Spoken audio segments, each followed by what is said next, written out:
একদিন জুনায়েদ বাগদাদি তিনি বয়ানের মধ্যে বলেছিলেন, কারা কারা হালাল খান এই মুহূর্তে আমার সামনে হাত তোলেন। সাথে সাথে উপস্থিত সকলেই হাত তুলেছে। তখন তিনি বলছেন, আল্লাহ, এই মানুষগুলো সব হালাল খায়, তুমি তাদের সবাইকে তুমি তোমার ওলি বানায় নিও। কি বানায় নিও? ওলি বানায় নিও। তো দোয়া যখন শেষ হয়ে গেছে, একটা ছেলে বলছে, হুজুর আমিও তো হালাল খাই, আপনি যে আমার জন্য দোয়া করলেন না। কথা বুঝতেছেন? তখন হুজুর বলছে, দোয়া তো সবার জন্যই করেছি, যারা হালাল খায় তারা যেন কি হয়, আল্লাহর ওলি হয়ে যায়। তখন ছেলে মুস্কি এসে বলতেছে, হুজুর আমি তো আপনার কাছে ওলি হওয়ার জন্য আসি নাই, হালাল খাইলে যে ওলি হয় এটা আমি জানি, দোয়া লাগে না। কথা হালাল খাইলে কি হওয়া যায়? ওলি হওয়া যায়, এটা আমি জানি, দোয়া লাগে না। আমি আপনার কাছে আসছি একটা বিশেষ আলাদা একটা দোয়া নেওয়ার জন্য। আমার মা জানে আপনি আল্লাহর ওলি জুনায়েদ বাগদাদি। তো হুজুর বলছে, তুমি কি দোয়ার জন্য আসছো? সবার সামনে বললে আমাকে শরম দিবে, আমি একলা বলতে হবে। তো ঠিক আছে, একলা বইল। বয়ান যখন শেষ, হুজুর তাকে ডাকছে, তুমি কি দোয়ার জন্য আসছো? ছেলে তখন বলে, মা আমাকে পাঠাইছে আপনার থেকে খাস দোয়া নেওয়ার জন্য। আমার আব্বা দুনিয়াতে নাই, আম্মা 7 বছর আমার জন্য খুব কষ্ট করতেছে, কোনো জায়গায় বিয়ের জন্য আমারে কেউই কি করে না, চয়েস করে না। আমার কি নাই, মাল নাই, ফকিরের ঘরের সন্তান হওয়ার কারণে, গরিব মানুষ হওয়ার কারণে আমার আম্মা খুব কষ্ট হচ্ছে। আপনি একটু দোয়া করে দেন যেন তাড়াতাড়ি একটা ভালো জায়গাতে আমার কি হয়, বিবাহ শাদীটা হয়ে যায়। হুজুর তখন বলছে, ও এটা তো সাধারণ বিষয়, তোমার নামাজ ঠিক আছে? নামাজ? হুজুর জামাত ছুটে না, জামাতেই নামাজ পড়ি। তো তোর নামাজও ঠিক আছে, খাবারও হালাল, তো বিয়ে হবে না কেন? তোমার নিয়তে কোনো গন্ডগোল আছে? কোন নিয়তে কোনো গন্ডগোল নাই, নিয়ত ফ্রেশ। নিয়ত কি? তখন হুজুর বলতেছে, নিয়ত যদি ফ্রেশ থাকে তো আল্লাহ পাক তোমাকে দিবে অবশ্যই।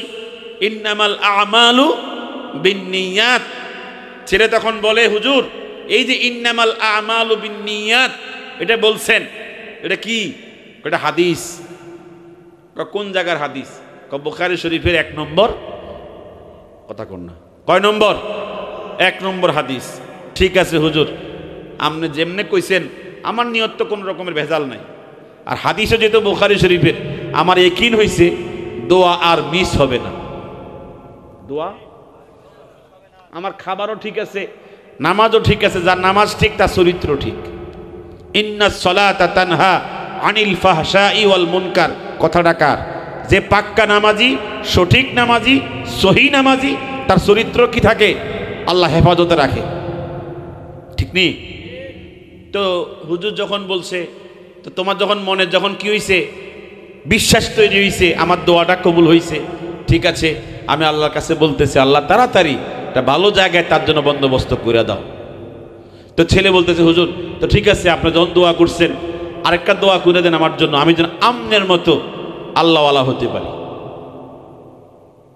তো হুজুর বলছে, আমি যে প্রথমে দোয়া করছি তোমার জন্য, সবার সাথে একত্রে করছি। ঠিক আছে হুজুর, আমি যাই। যাইছে মানে বাড়িতে গিয়া আম্মাকে বলছে, আম্মা তোমার হুজুরে আমারে বিয়ের জন্য দোয়া করছে এবং ওলি হওয়ার জন্য দোয়া করছে। সাথে সাথে মা বলে, আল্লাহ আমার যুবক, আমার ছেলেটা হুজুরের কাছে গেছে, যে আশায় গেছে ওই আশা অনুযায়ী দোয়াও করছে, আল্লাহ তাড়াতাড়ি করে আমার ছেলের জন্য একটা ভালো জায়গায় উপযুক্ত পরিবেশে বিয়ের বন্দোবস্ত করে দিও। মায়ের দোয়া সন্তানের জন্য কবুল হয়তো? কথা কন্যা হয়নি? যুবক ঈশান নামাজ জামাতে পড়ে বিভিন্ন আমল করে শুইছে, স্বপ্নে দেখে তাদের গভর্নরের মেয়ের সাথে যুবকের বিয়ে হচ্ছে। এত আস্তে গেলেন সুবহানাল্লাহ। গভর্নর কেন্দ্রিক তো ওদের সময়, এখন গভর্নরের মেয়ের সাথে বিয়ে হচ্ছে। মেয়েও তো রাজকন্যা, সুন্দরী, অনেক সুন্দর স্বপ্ন, স্বপ্ন লম্বা, আর স্বপ্নের ভিতরে ছেলে চিন্তায় পড়ে গেছে, কিরে এতদিন স্বপ্ন দেখলাম না, আজকে স্বপ্ন দেখলাম, মনে হয় দোয়া কামে লাগছে। দোয়া কি লাগছে? কাজে লাগছে। স্বপ্ন যখন ভাঙছে, ফজর নামাজ পড়ার আগেই মানে আজানের আগেই উঠছে, তাহাজ্জুদ নামাজ পড়বে, তাহাজ্জুদ পড়া আল্লাহকে ধরছে, আল্লাহ এতদিন স্বপ্ন দেখলাম না, আজকে দেখলাম কেন? আল্লাহ তুমি কি আসলে আমার দোয়া কবুল করছো নাকি? কারে বলতেছে? আজকে যখন দেখছি আমার মনে হয় তোমার দফতরে আমার দোয়া কি হয়ে গেছে, পৌঁছে গেছে। আমি তো আর জানি না, আল্লাহ তুমি আমার মনের আশা পূর্ণ করো, যেরকম দেখছি এরকম হয়। কথা বলছেন, যেরকম দেখছি যেন এরকম হয়। পরের দিন ফজর পড়ে জামাতে নামাজ শেষ করে মায়ের কাছে গিয়ে বলে, মা স্বপ্নে দেখছিলাম বাদশার ব্যাপার স্যাপার নিয়ে, আপনাকে বলা যাচ্ছে না, আমি একটু ঘুরে আসি। আম্মাকে বললে তো বিশ্বাসই করতো না। তো আম্মা, আমাদের গভর্নরের বাড়ি কোন দিকে? মা তখন বলে, আমি তো চিনি না, তবে লোকজনকে জিজ্ঞেস করো, তারা দেখাইয়া দিবে। ভিতরে গেছে, বাদশা গভর্নরের বাড়িতে সালাম দিছে, আসসালামু আলাইকুম ইয়া আমির আল মুমিনিন ইন্নামাল আমালু বিন্নিয়াত। সালামও দিছে, এই হাদিসটাও কি করছে, সাথে সাথে পড়ে দিছে। তো গভর্নর বলতেছে, সালাম তো দিছো ভালো কথা, ইন্নামাল আমালু বিন্নিয়াত এটা বললা কেন? বলছি যে বুঝবেন। কি কইছে? বুঝবেন আমি কি জন্য হাদিসটা পড়ছি। তো মুসাইলামাতুল কাজ্জাবকে হত্যা করার পেছনে যার সবচেয়ে বেশি অবদান, মাত্র 33 বছরের তাগড়া যুবক বারা ইবনু মালিক আল আনসারি রাদিয়াল্লাহু তাআলা আনহু। আপনারা শুনলে অবাক হবেন, যখন মুসাইলামাতুল কাজ্জাবের বিরুদ্ধে প্রথম খলিফাতুল মুসলিমিন আবু বকর সিদ্দিক রাদিয়াল্লাহু তাআলা আনহু যখন কি করেছেন, তার বিরুদ্ধে যুদ্ধের জন্য মুসলমানদেরকে পাঠিয়ে দিয়েছেন। এক পর্যায়ে দেখা গিয়েছে মুসাইলামাতুল কাজ্জাবের সৈন্যদের কাছে মুসলমানরা এক পর্যায়ে পরাজিত হওয়ার পরিবেশ তৈরি হয়ে গিয়েছে। এক পর্যায়ে দেখা গিয়েছে মুসলমানদের অবস্থা খুব শোচনীয় হয়ে গিয়েছে। তখন হযরত বারা ইবনু মালিক আল আনসারি বলেছেন, যদি আজকে মুসলমানদের পরাজয় হয়, ফালা মাক্কাতা ওয়ালা মাদিনাতা বাদাল ইয়াউম, আজকের দিনে মুসলমানদের পরাজয় হলে আর মক্কা থাকবে না, মদিনা থাকবে না। কথা কোন? মুসাইলামাতুল কাজ্জাব মিথ্যা নবুয়তের দাবিদার, যদি সে সফল হয় আর মুসলমানরা পরাজিত হয়, পরাস্ত হয়, তখন বারা ইবনু মালিক বলেছেন জিহাদের মাঠে, হেই মুসলমান সৈন্যরা, যদি আজকে মুসাইলামাতুল কাজ্জাব মিথ্যা নবী বিজয় লাভ করে, ফালা মাক্কাতা ওয়ালা মাদিনাতা বাদাল ইয়াউম, আজকের পরে আর মক্কা থাকবে না, মদিনা থাকবে না। তোমরা কেন লড়ছো না? তোমরা কেন শাহাদাতের তামান্না নিয়ে মাঠে নামছো না?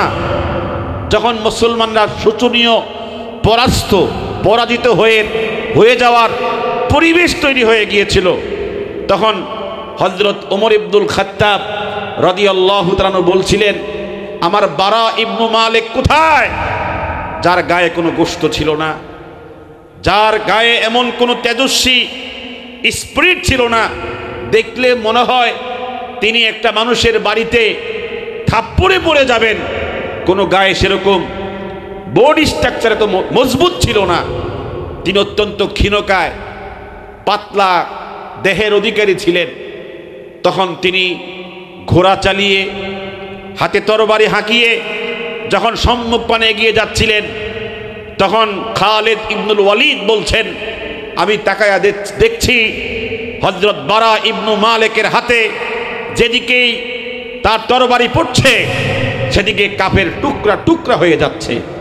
তিনি কাফেরদের বিশাল স্তূপের উপরে ঢুকে পড়েছেন। ঢুকে তার তরবারি দিয়ে আল্লাহু আকবার বলে যাকে আঘাত করেছেন, সেই কি হয়ে গেছে, খতম হয়ে গেছে। জিহাদের মাঠে খালিদ ইবনুল ওয়ালিদ বলেন, আমি দূর থেকে তাকায়া দেখছি তার ঘোড়া লাশের উপর দিয়ে দৌড়াচ্ছে, আর হযরত বারা ইবনু মালিক আল আনসারি প্রত্যেক কাফেরের উপরে তরবারের আঘাত করে করে সব তছনছ করে, কাফেরদের যে কাতার, যে সারি তছনছ করে তিনি সম্মুখ পানে চলে যাচ্ছেন। সর্বশেষ কথা হলো, যখন মুসাইলামাতুল কাজ্জাবের লোকেরা বুঝতে পেরেছে, হাজার হাজার বাহিনী যখন বুঝতে পেরেছে টিকে থাকা সম্ভব হবে না, তখন তার একটা বাগানের ভিতরে প্রবেশ করেছে। এই বাগানের নামকরণ ইতিহাসের মধ্যে এসেছে হাদিকাতুল আমওয়াত। হাদিকাতুল আমওয়াত, মৃতদের বাগান। এই বাগানে গিয়া মুসাইলামাতুল কাজ্জাব সহ তার সশস্ত্র যোদ্ধারা, হাজার হাজার সৈন্যবাহিনী এই ভিতরে গিয়া আশ্রয় নিয়েছে। চতুর্দিকে ওয়াল, ঢুকার কোনো কি নাই, কথা বোঝেন আমার, ভিতরে প্রবেশ করার কোনো কি নাই, মাধ্যম নাই, চতুর্দিকে ওয়াল, ভিতরে হাজার হাজার মুসাইলামাতুল কাজ্জাবের সশস্ত্র বাহিনী। ওখানে মুসাইলামাতুল কাজ্জাব মিথ্যা নবুয়তের দাবিদার, সেখানে পালাইছে, ঢুকার কোনো ব্যবস্থা নাই।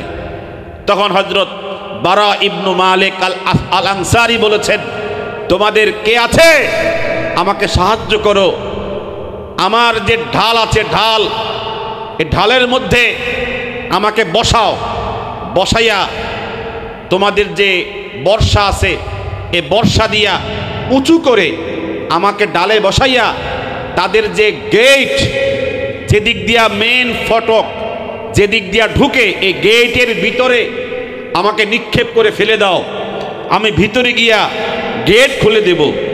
আর এই গেট খুললে হাজার হাজার মুসলমান ভিতরে ঢুকে যুদ্ধ করতে পারবে।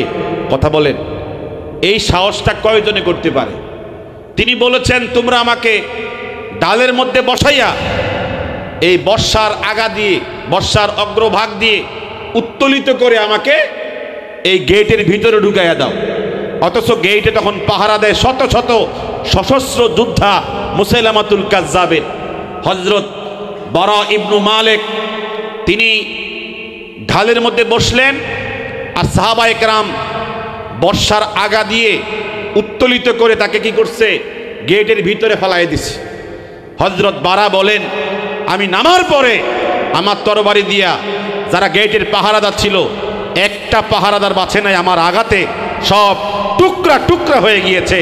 সবাইকে খতম করে অল্প সময়ের ভিতরে আমি যখন গেট খুলে দিলাম, মুসলমানগণ, হাজার হাজার মুসলমান ঢুকা শুরু করেছে। তারা সবাই আশ্চর্য হয়েছে, এই নিরাপদ দুর্গের ভিতরে মুসলমান ঢুকলো কিভাবে? অতর্কিত হামলাতে সমস্ত কাফের মুশরিক, সমস্ত এই মুসাইলামাতুল কাজ্জাবের সশস্ত্র বাহিনী তছনছ হয়ে গিয়েছে। নিমিষেই অল্প সময়ের ভিতরে মুসাইলামাতুল কাজ্জাব সহ চরমভাবে পরাস্ত হয়ে মুসলমানদের হাতে সে নিহত হয়েছে, কতল হয়েছে। বলতে চেয়েছিলাম, এই তাগড়া যুবক কি করতে না পারে?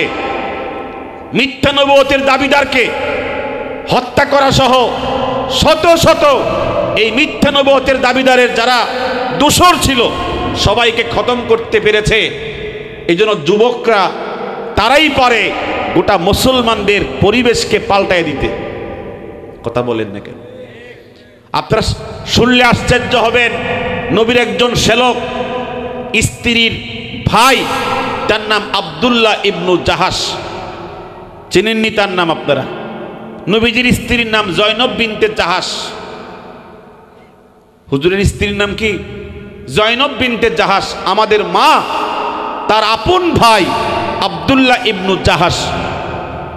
ইতিহাস গ্রন্থের মধ্যে এসেছে, যখন নবীজি বলেছেন তোমরা ঈমান হেফাজত করার জন্য আবিসিনিয়ায় হিজরত করো, যারা আবিসিনিয়ায় হিজরত করেছিলেন তন্মধ্যে অগ্রবর্তী সাহাবী হচ্ছে আব্দুল্লাহ ইবনু জাহাশ। মক্কা ছেড়ে কোথায় গেছে? আবিসিনিয়ায় গেছে। তার স্ত্রী, তার ছেলে সন্তান, তার পরিবারের সদস্য সবাইকে নিয়ে তিনি আবিসিনিয়ায় গিয়েছেন।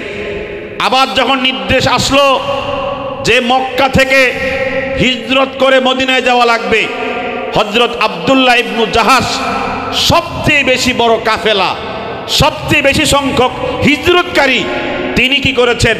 আবিসিনিয়া থেকে হিজরত করে কই গেছে? মদিনায় গেছেন। বলেন আলহামদুলিল্লাহ। সবচেয়ে আশ্চর্যের বিষয় হলো তার ঘরটা ছিল অত্যন্ত সুন্দর। কার? আব্দুল্লাহ ইবনু জাহাসের ঘরটা ছিল কি অত্যন্ত সুন্দর। তার এই ঘর যখন খালি হয়ে গেছে, কোনো ফ্যামিলির সদস্য ঘরে নাই, তার বাগান ছিল, আঙ্গুরের বাগান, খেজুরের বাগান, এই বাগানগুলো ছিল পরিত্যক্ত। তখন আবু জাহাল তার সৈন্যবাহিনী নিয়ে বাড়িতে ঢুকছে, গিয়ে দেখে কোনো মানুষ গরু কেহ নাই। এই সুযোগে আবু জাহাল তার বাড়ি, তার বাগান সব দখল করেছে। যখন এই সংবাদ হযরত আব্দুল্লাহ ইবনু জাহাশ শুনেছেন মদিনায়, তখন তিনি বলেছেন, ইয়া রাসূলুল্লাহ, হে আল্লাহর রাসূল, আমি হিজরত করেছি, মদিনায় চলে এসেছি, যদি আবু জাহাল ছাড়া অন্য কেহ আমার ঘরটা নিত আমার কোনো দুঃখ ছিল না। আম্মের সবচেয়ে বড় দুশমন আবু জাহাল আমার ঘর দখল করেছে, আমার কষ্ট হচ্ছে হুজুর। তখন নবীজি বলছেন, আলা তারদা ইয়া আব্দুল্লাহ, হে আব্দুল্লাহ ইবনে জাহাশ, তুমি কি সন্তুষ্ট না? বিআন্নাল্লাহ ইয়াতিয়াকা খায়রাম মিনাদ দারে ফিল জান্নাহ, তোমাকে জান্নাতে আল্লাহ তাআলা এর থেকেও আরো উত্তম ঘর দান করবেন। এত আসতে বললেন সুবহানাল্লাহ। সবচেয়ে খুবই কষ্টের কথাটা বলছি আপনাদের সামনে, কষ্টের কথা। আব্দুল্লাহ ইবনু জাহাশকে নবীজি প্রথমত, যাকে নবীজি আমির বানিয়েছেন, আমির মানে কি? নেতা, মানে সেনাপতি। এই যাকে ইসলামের মধ্যে প্রথম আমির নিযুক্ত করা হয়েছে তার নাম আব্দুল্লাহ ইবনু জাহাশ, হুজুরের শ্যালক। হুজুরের কি? শ্যালক। তাকে নবীজি প্রথম মুসলমানদের আমির বানিয়েছেন, 8 জন মুসলমানদের সেনা প্রধান বানিয়েছেন। হুজুর বলেছেন, এটা আমার চিঠি, এটা পকেটে ঢুকাও, এটা এখন খুললো না। চিঠি লিখছেন নবীজি, লিখে বলেছেন, এর ভিতরে কিছু কথা লিখেছি, এটা এখন পড়া যাবে না, এটা এখন থাকবে কি গোপনে। এখন যাও, এর চিঠি নিয়ে যাও। ইজা নাযারতা ফি কিতাবি হাযা, যখন চিঠি খুলবা, যে এলাকার কথা বলছি ওই এলাকায় গিয়া চিঠি খোলার পরে আমি যা লিখেছি আমার এই কথাটা অক্ষরে অক্ষরে বাস্তবায়ন করবা। কথা বুঝতেছেন আমার? আমি চিঠির মধ্যে যা লিখছি অক্ষরে অক্ষরে বাস্তবায়ন করবা। ফাম দে, এই চিঠির মধ্যে লিখছেন নবীজি, ফাম দে, তুমি তোমার এই যাত্রা সামনে চালায়া যাবা। হাত্তা তানজিলা নাখলাতান বাইনা তাইফ ওয়া মাক্কাতা, তুমি ওই জায়গা পর্যন্ত যাইবা, তায়েফ এবং মক্কা এর মধ্যখানে একটা খেজুর বাগান আছে, ওই পর্যন্ত তোমার সফর চালায়া যাইবা। আমার কথা বুঝতেছেন আপনারা? অনেক সময় দেখা যায়, আমার তো নোয়াখালী বাড়ি, আমার ভাষাটা অন্য জেলায় গেলে বুঝি কিনা আমার নিজের কাছে সন্দেহ লাগে। আপনারা যে কথা বলতেছেন না, আমার সন্দেহ লাগতেছে, বুঝতেছেন কথাগুলো? এই তায়েফ এবং মক্কার মধ্যখানে কি আছে? একটা খেজুর বাগান আছে, এই পর্যন্ত তুমি সফর চালায়া যাবা।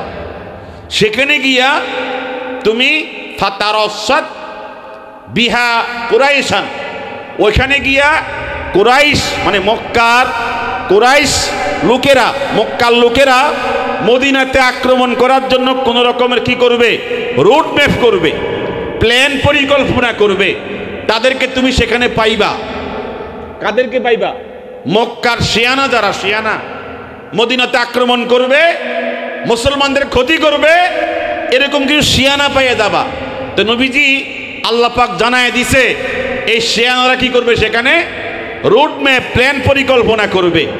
আমাদের দেশেও যারা হক্কানিয়ত নষ্ট করার জন্য, এই দেশে যারা সর্বোচ্চ পর্যায়ের আলেম, আল্লাহর প্রিয় বান্দা যারা, তাদের নেতৃত্বে যারা চলে, তাদেরকে নস্যাৎ করার জন্য মূর্খ এবং যারা পূর্বেকার পলাতক সরকারের পাঁচাটা গোলাম, তারা কি করছে? ঘুমন্ত লোকের উপর অতর্কিত হামলা করে তারা মানুষদেরকে মৃত্যুর মুখে ঠেলে দিয়ে ওরা নিজেদেরকে বিজয়ী প্রকাশ, বিজয়ী ভাব দেখাচ্ছে। ইনশাআল্লাহ হকের বিজয় হবে এবং তাদের চূড়ান্ত পরাজয় আল্লাহ পাক দেবেন। ঠিক কিনা বলেন? আশ্চর্য হবেন, নবীজি বলছেন ফাতারাসাদ বিহা কুরাইশান, ওখানে দেখবা কুরাইশরা কি করবে, আমাদের জন্য বিভিন্ন রকমের প্ল্যান পরিকল্পনা করবে, তাদের কি কার্যক্রম আমাদের বিরুদ্ধে, তুমি সেখানে গোপনে গিয়া তথ্য সংগ্রহ করবা। কি বলছে? তথ্য সংগ্রহ করবা। তথ্য সংগ্রহ করে ওয়াকিফ লানা আলা আখবারিহিম, তাদের তথ্যগুলো আমাদের জন্য সংরক্ষণ করে আমাদের কাছে পাঠাইয়া দিবা। তাহলে আমরা তাদের এই সমস্ত প্ল্যান পরিকল্পনা মোতাবেক আমরা প্রিপারেশন নিয়ে, প্রস্তুতি নিয়ে তাদের বিরুদ্ধে মোকাবেলা করতে সক্ষম হব। এই পর্যন্ত বুঝছেন তো আপনারা? তখন নবীজির সাহাবী আব্দুল্লাহ ইবনু জাহাশ হুজুরের সিটি খুললে দেখে এইভাবে নবীজি কি করছে, তাদেরকে কাজ করতে দিয়েছেন। তখন নবীজির সাহাবীরা মোট 8 জন ছিল। তারা তখন দেখতে পাচ্ছে কাফেরদের পক্ষ থেকে 4 জন শিয়ানা। কয়জন শিয়ানা? 4 জন শিয়ানা। এর মধ্যে প্রধান ছিল আব্দুল্লাহ বিন আল হাদরামি। এই দুষ্ট ছিল সবচেয়ে বড় শয়তান। এই শয়তানে কিসমিস, এরপরে আপনার এই চামড়া, বিভিন্ন পণ্য ব্যবসা করে, অস্ত্র ক্রয় করে মুসলমানদের বিরুদ্ধে, মদিনার বিরুদ্ধে একটা শক্তি তৈরি করার জন্য কি করতেছে, একটা সফরে যাত্রা দিয়েছে, মানে সফরে রওনা করেছে। এই 4 জন যখন দেখেছেন, তখন 8 জনে মিলে পরামর্শ করছে, আমরা ওদেরকে গ্রেফতার করে নবীজির কাছে পৌঁছায় দেব। এই প্ল্যানটা করছে যেই সময়, ওই সময় ছিল আশ-শাহরুল হারাম, নিষিদ্ধ মাসে। কোন মাসে? 4 মাস ছিল আরবে ওই সময়ে নিষিদ্ধ। এই 4 মাসে কোনো যুদ্ধ বিগ্রহ করা যায় না। এখন সাহাবা একরাম সিদ্ধান্ত নিয়েছে, যুদ্ধ বিগ্রহ যেহেতু হারাম, আমরা এই 4 জনকে গ্রেফতার করে বন্দী করে মদিনায় কি করব, নবীজির কাছে পৌঁছাবো। এখন বন্দী করতে গিয়া একটা পলায়ে গেছে, আর একটা অতর্কিতভাবে একজন সাহাবীর তীর তার গায়ে ঢুকেছে, সাথে সাথে মারা গেছে। আর 2 জনকে বন্দী করে মদিনায় নিয়ে আসছে। কথা বুঝতেছেন তো? মদিনায় আনার পরে আল্লাহ রসুল বলেছেন, আমি সিটির মধ্যে লিখলাম কি আর তোমরা করলা কি? হুজুর তখন বললেন, তুমি আমার এত আপনজন, তুমি এত কাছের জন, তুমি আমার এত আস্থাভাজন, তোমাকে নেতা বানালাম, তোমাকে আমি সেনা প্রধান বানালাম, তোমাকে লিখলাম কি আর তুমি করলা কি? তোমাকে বললাম তথ্য সংগ্রহ করে, তাদের গতিবিধি লক্ষ্য করে আমাকে সংবাদ পাঠাবে, আর তুমি আমারে কথা মতো কাজ করো নাই। ওয়াল্লাহি মা আমারতুকুম বিকিতাল, আমি যুদ্ধের জন্য তোমাকে আদেশ করি নাই, আমি যুদ্ধ করবা এর অনুমতি তোমাকে দেই নাই। ওয়া ইন্নামা আমারতুকুম আন তাকিফু আলা আখবারিহিম, তোমাদেরকে আদেশ করেছি কাফের মুশরিকেরা মুসলমানদের বিরুদ্ধে কি ষড়যন্ত্র করছে, কি করতেছে, আমাদের বিরুদ্ধে কি রোড ম্যাপ করছে, সে তথ্যগুলো আমার জন্য পৌঁছায় দিবে। তুমি এই কাজ না করে তাদেরকে ধরতে গেলা কেন, তাদেরকে গ্রেফতার করতে গেলা কেন?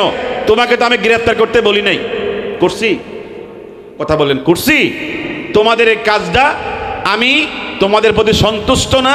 যাকে তোমরা মেরেছ আমি তোমাকে মারতে বলি নাই, যাদেরকে তোমরা গ্রেফতার করে এনেছো আমি ওদেরকে গ্রেফতার করতে বলি নাই। তোমাদের ব্যাপারে আল্লাহর পক্ষ থেকে সিদ্ধান্ত না আসা পর্যন্ত আমি কোনো কথাই বলতে পারবো না। দেখছেন নবীজির নেতৃত্বের কি কোয়ালিটি। আমনে বর্তমান কোন নেতা হলে খুশি হয়ে যেত? কথা কন না? যে জায়গা মতো পাইয়া নিয়ে আসছো, আমি লিখছি না ভালো কথা, তোমরা বুদ্ধি খাটায় যখন কাজটা করছো তোমাদেরকে ধন্যবাদ। কথা বলেন না কেন? নবীজি বলেন, না আমি তোমাদেরকে কথা বলি নাই, আমি হত্যার জন্য বলি নাই, তাদেরকে গ্রেফতারের জন্য বলি নাই, তোমরা কাজটা ভালো করো নাই। আল্লাহ পাক আয়াত নাজিল করেছেন, ইয়াসআলুনাকা আনিশ শাহরিল হারামে কিতালিন ফি কুল কিতালুন ফিহি কাবীর ওয়া সাদ্দুন আন সাবিলিল্লাহ ওয়া কুফরুম বিহি ওয়াল মাসজিদিল হারাম ওয়া ইখরাজু আহলিহি মিনহু আকবার ওয়াল ফিতনাতু আকবারু মিনাল কতল। এই যে হকপন্থী আমরা যারা তাবলীগের সাথে আছি, তাদেরকে অতর্কিতভাবে যারা শহীদ করেছে, কথা কন না, যারা অতর্কিতভাবে হত্যা করেছে তাদের উদ্দেশ্য হচ্ছে এই বাংলাদেশের মধ্যে বর্তমান যে একটা কঠিন অবস্থা এটাকে আরো প্রকট করার জন্য। কথা বলেন না? যদি তাদের এই প্রতিশোধ নেওয়ার জন্য হকপন্থী সারা বাংলাদেশ থেকে জাগ্রত হয়, প্রস্রাব করে দিলেও তো কি হবে, বেসে যাবে। কথা বল না কা? কিন্তু হকপন্থী ওলামায়ে কেরাম সিদ্ধান্ত নিয়েছে তাদের এই টোপের মধ্যে ওলামায়ে কেরাম কি করবে না, পা দেবে না। এরা ফাঁদে ফেলে দেশের অবস্থা, দেশের পরিবেশকে নষ্ট করার জন্য তারা যদিও করতে চাইবে, কিন্তু হকপন্থী ওলামায়ে কেরাম তাদের এই ফাঁদে পা ফেলবে না। ঠিক কিনা বলেন? নবীজি বলছেন, হে সাহাবায়ে কেরাম, তোমরা যে কাজ করেছো এটা আমি তোমাদেরকে করতে বলি নাই।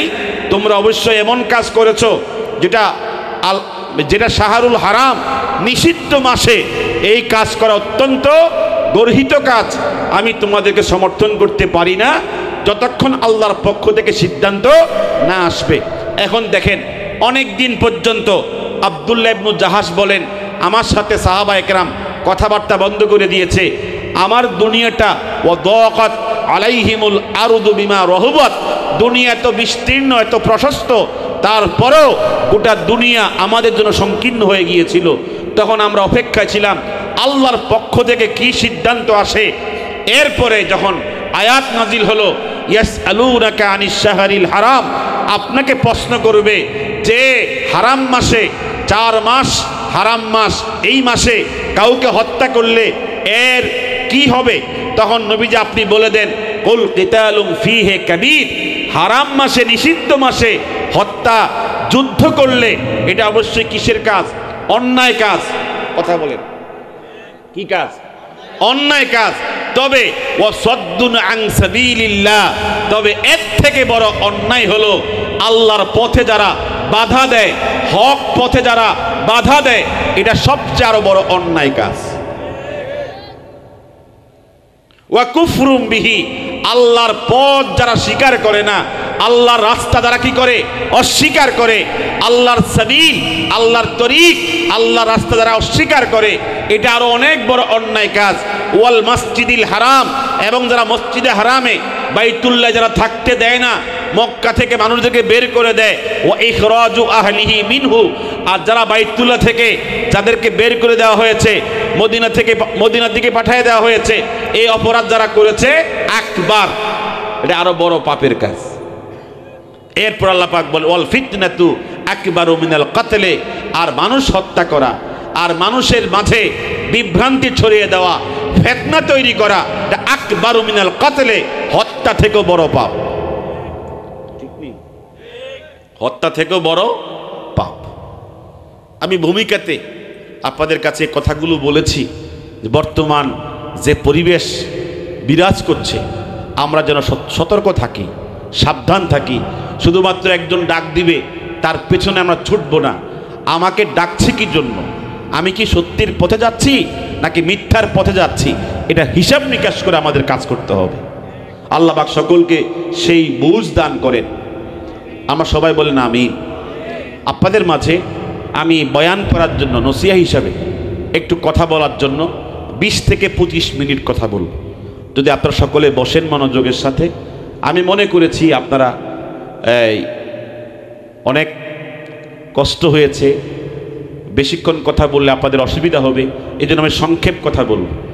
আমি যেখান থেকে কথা বলতে চাই সেটা হচ্ছে সূরাতু জুমআ। সূরাতু জুমআ, এই আয়াতে কারিমা, এই সূরার 10 নম্বর আয়াতে কারিমায় আল্লাহ তাআলা আমাদেরকে বলেছেন, কি বলেছেন? বিসমিল্লাহির রহমানির রহিম, ফাইযা কুদিয়াতিস সালাতু ফান্তাশিরু ফিল আরদি ওয়াবতাগু মিন ফাদলিল্লাহ ওয়াজকুরুল্লাহা কাসীরান লাআল্লাকুম তুফলিহুন। বলেন আলহামদুলিল্লাহ। সবাই জোরে বলেন আলহামদুলিল্লাহ। এখানে আল্লাহ তাআলা বলেছেন, তোমার স্বাস্থ্য তুমি কি করবা? রেডি করবা, পেটে খানা দিবা, মুখে খানা ঢুকাবা, তোমার হাত, শরীর, অঙ্গ প্রত্যঙ্গ, রক্ত, গোশত এবং হাড্ডি, এগুলোকে তুমি কি করবা? প্রস্তুত করবা। এগুলো করার জন্য আল্লাহ পাকের কি আছে? বিধি বিধান আছে নাকি নাই? কথা বলেন না, কাছে না নাই? আমাদের অনেকের চিন্তা যে খানা ভালো হলেই হয়, যত বেশি ভালো খাওয়া যায়, যত বেশি উত্তম খাওয়া যায়। আরে না, খাবার ভালো হলেই হয় না, আমাদেরকে আল্লাহ পাক বলেছেন খাবার হতে হবে হালাল। কি হবে? জোরে বলেন না, কি হবে? কেউ যাবেন না, আমি বেশিক্ষণ কথা বলবো না। আমাদের দেশে একজন স্কলার ছিলেন, ডক্টর আব্দুল্লাহ জাহাঙ্গীর। তিনি বলেছেন বাংলাদেশে 100 জন প্রাপ্তবয়স্ক মুসলমানদের ভিতরে 5 ওয়াক্ত জামাতে নামাজ পড়ে মাত্র 3 জনে।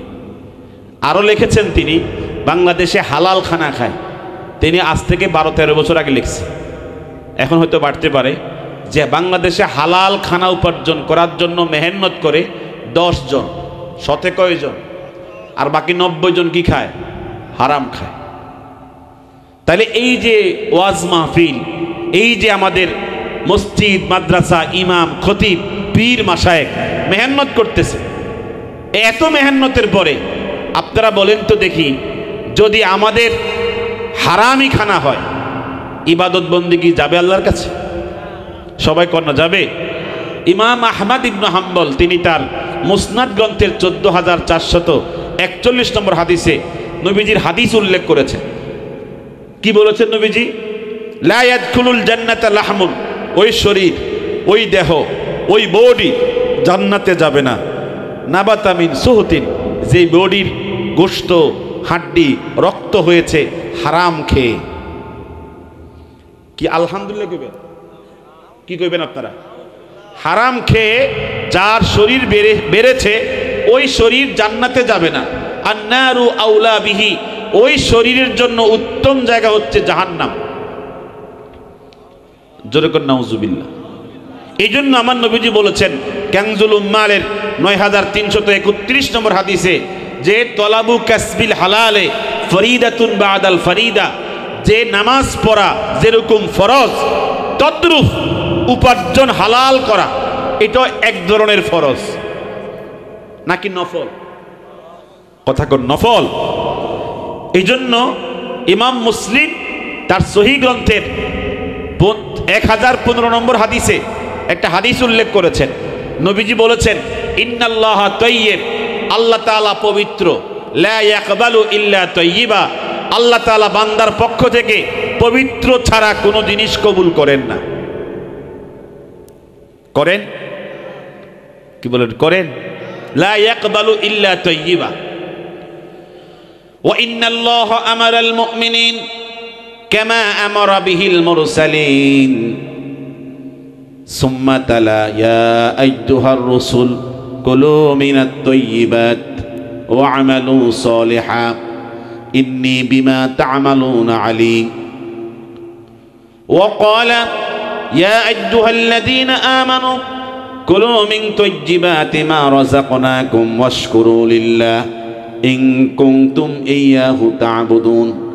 সুম্মা যাকারার রাজুলা ইউতিলুস সাফারা আশআসা আকবারা ইয়ামুদ্দু ইয়াদাইহি ইলাস সামা ফায়াকুলু ইয়া রাব ইয়া রাব ওয়া মাত'আমুহু হারাম ওয়া মাশরাবুহু হারাম ওয়া মালবাসুহু হারাম ওয়া গুযিয়া বিল হারাম ফাআন্না ইউস্তাজাবু লিযালিক।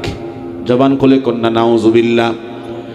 আপনার আমার নবীজি বলেন ইন্নাল্লাহা আমারাল মুমিনিন, আল্লাহ তাআলা মুমিন বান্দা বান্দি সকলকে আদেশ করেছেন কামা আমারা বিহিল মুরসালিন, যেমনি ভাবে আল্লাহ পাক সমস্ত রাসূলদেরকে আদেশ করেছেন ইয়া আইয়ুহার রাসূল, হে রাসূলগণ, কুলু মিনাত তাইয়্যিবাত, তোমরা দুনিয়াতে খাইতে হলে খাইবা হালাল খাইবা। কি খাইবা?